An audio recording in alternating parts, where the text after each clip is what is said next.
Derrière chaque police d'assurance, il y a une science à très haut risque.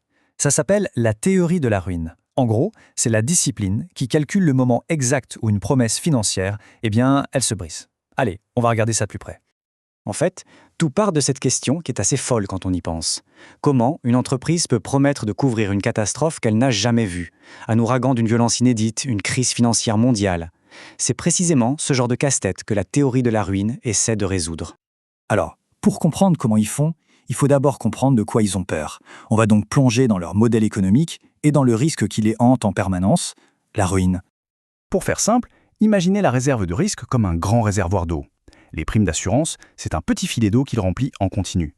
Et les sinistres, ce sont des fuites, plus ou moins grosses et totalement imprévisibles, qui le vident. La ruine, c'est tout bête, c'est le moment où le réservoir est à sec. Ok, maintenant un peu de maths. Comment est-ce que les experts transforment cette image de réservoir en une véritable équation? Tout commence avec un modèle assez fondamental. Ce modèle de base, on l'appelle le processus de Poisson composé. Le nom fait un peu peur, mais l'idée est vraiment simple. Elle repose sur 3 choses.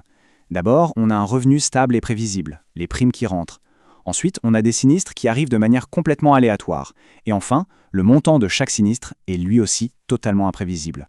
C'est vraiment la fondation sur laquelle tout le reste est construit. Et c'est là que ça devient vraiment intéressant.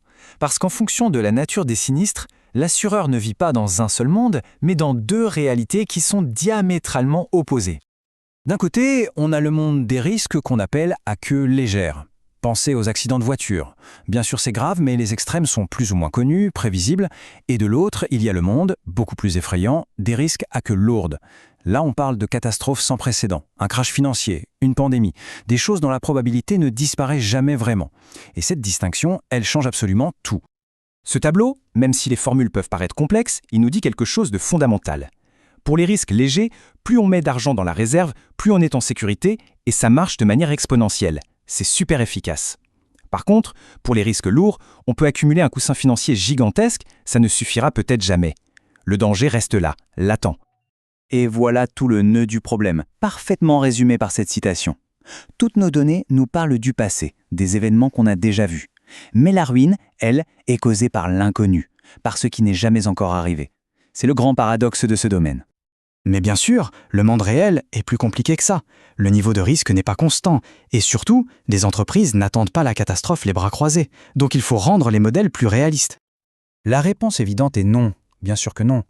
L'environnement d'un assureur change tout le temps, ce qui ajoute des couches de complexité au problème.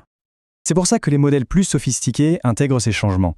Ils prennent en compte le fait que le risque d'accident de voiture augmente quand il neige ou que le risque de défaut de paiement explose pendant une récession. Le modèle doit s'adapter en permanence à la conjoncture.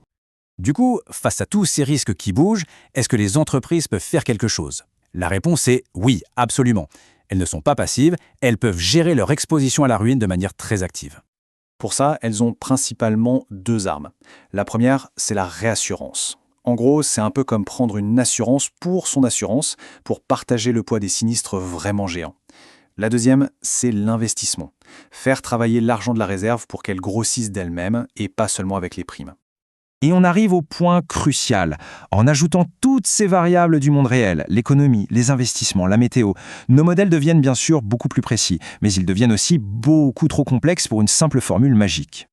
Les cycles économiques, les stratégies d'investissement, tous les risques qui s'influencent les uns les autres, à ce niveau de complexité, il n'y a plus de belle équation qui donne une réponse nette et propre. La pagaille du monde réel a gagné. Alors que fait-on?